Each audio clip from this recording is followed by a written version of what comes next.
When you sent over your research on Rahu's Dasha, I gotta say, Shadowy Puppet Master wasn't exactly the first thing that screamed, fun deep dive. Yeah. But, and you know how this goes, the more I dug into these sources, the more I realized just how much intrigue there is around this period in Vedic astrology. Yeah, I can see that. It's like we're talking about this, I don't know, unseen force that kind of guides us through some of life's biggest shakeups. And that's a good way to put it, this unseen force idea. Because with Rahu, what we're really dealing with isn't just random chance, you know? The sources we're looking at are pretty clear on this. Rahu is a karmic agent. It brings the energy of your past, all those past deeds, right to the surface. And honestly, that can feel chaotic, even unsettling sometimes. So less about coincidence, more about consequence.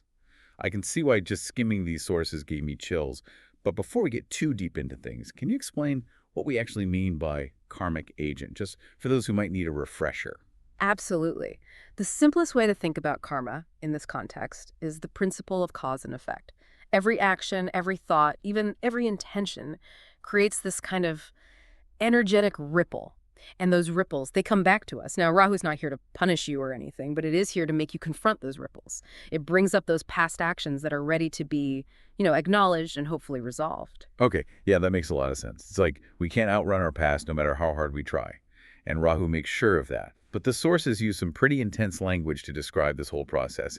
Inevitable transformation, psychological pressure cooker. What's the end game here? Transformation, you hit the nail on the head with that one. Because Rahu's Dasha, for all its intensity, it's ultimately about pushing you towards growth. Think of it like this. Imagine your life is a house. You've decorated it a certain way, right? You're comfortable with how it's laid out. Then Rahu comes along and says, time for renovation. Walls come down, the wiring gets redone. You might even need a new foundation. It's messy, it's disruptive, and honestly, you might not even recognize the place for a while. So Rahu's the contractor you never hired but desperately needed. Something like that, yeah. But what does that actually look like, practically speaking? The sources use this metaphor, talking about a portrait behind the backdrop, to show how Rahu works. Like you're looking at the subject of a painting, but there's this unseen shadow that's shaping their entire presence. And that's the thing about how Rahu works. It can be subtle, but incredibly powerful. This might show up as losing your job right when you thought things were stable, or a relationship that suddenly ends, or even something like coming into a lot of money, a financial windfall, but it comes with all these unexpected challenges. It's that feeling that things are, I don't know, just a little outside your control, like there's this hidden force at play. That makes sense, but it's also like kind of unsettling, right? How do you know if it's just a run of bad luck or if it's full-on Rahu renovation time? The sources talk a lot about this period being a psychological pressure cooker. What does that actually mean? How does it usually show up? That's a really good question because recognizing Rahu's influence is often the first step to, dealing with it. And you're right, it is known for being intense, psychologically speaking. Think about it. When your external world gets all shaken up, your internal world, all your thoughts, your beliefs, even your sense of self, all that gets challenged too. So it's like Rahu's pushing you to confront the deeper parts of yourself, the stuff most of us would rather avoid.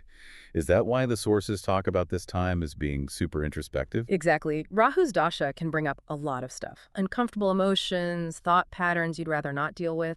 You might feel anxious more than usual, or a sense of disillusionment. You might even start questioning your whole purpose. And again, it's not about punishment. It's about pushing you toward a deeper understanding of yourself. One of the sources even uses the term dematerialization to describe it, which kind of paints a vivid picture, even if it's a little intimidating. Can you unpack that a bit? What does that even mean when we're talking about Rahu? It's about stripping away what's superficial, all those external things we cling to, the stuff we use to feel secure, to build our identity. It might look like a loss of wealth or an important relationship ending, or even a shift in your social standing. But this stripping away, it's not about leaving you with nothing. It helps you see what really matters, what's left when everything else fades away. Okay, so there's this element of being broken down, but then built back up, stronger, more authentic, like refining gold with fire. That's another metaphor that comes up a lot. But still, fire. Nobody actually wants to go through that kind of intensity. You're not wrong, it's not easy. But think about the gold for a second. It doesn't become its most valuable self without that intense heat, that process of purification. And that's what Rahu's doing, burning away the impurities, those old patterns, the beliefs that aren't serving you anymore. It reveals your truest, most resilient self. That's a powerful image. But the sources also say that Rahu can bring luxury, abundance, not just upheaval and loss. It's almost like this period is full of contradictions. Yeah. How do we reconcile those two extremes? That's the thing about Rahu. It's paradoxical. Yeah, it can bring sudden wealth, success, even fame. But the question is, how are you going to handle it? Rahu gives you the keys to the kingdom and then sits back to watch what you do with them.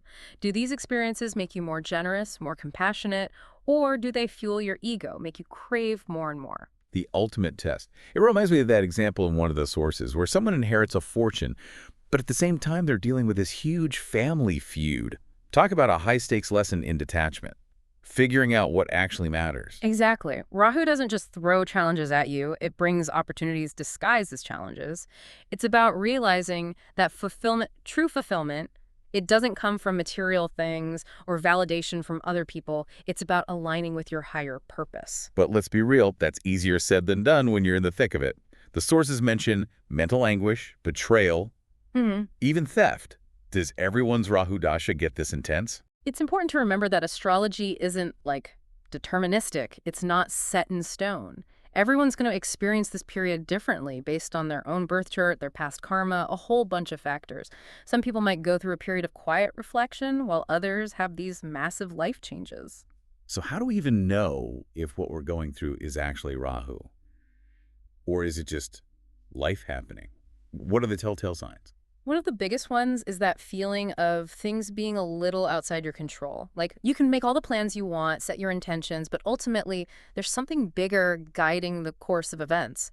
And often, those events, they challenge the way you usually think and act. So if you feel like you're hitting a wall over and over, or if things keep falling apart no matter what you do, maybe that's Rahu trying to get your attention. It's definitely possible. And that's where the real work begins. Because if there's one thing the sources agree on, it's that you can't bargain with Rahu.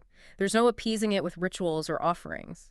This is about confronting those deep-seated patterns, those beliefs that aren't working for you anymore, and making choices that align with your highest good. So less about trying to change your circumstances, more about changing how you respond to them. Exactly. It's Huh. about surrendering to the process as much as you can and trusting that there's a higher purpose at work. Now, that doesn't mean you become passive or give up your free will, but it's more about approaching the challenges with a sense of curiosity, Yeah. a willingness to learn from them. It's like that saying, you can't stop the waves, but you can learn to surf.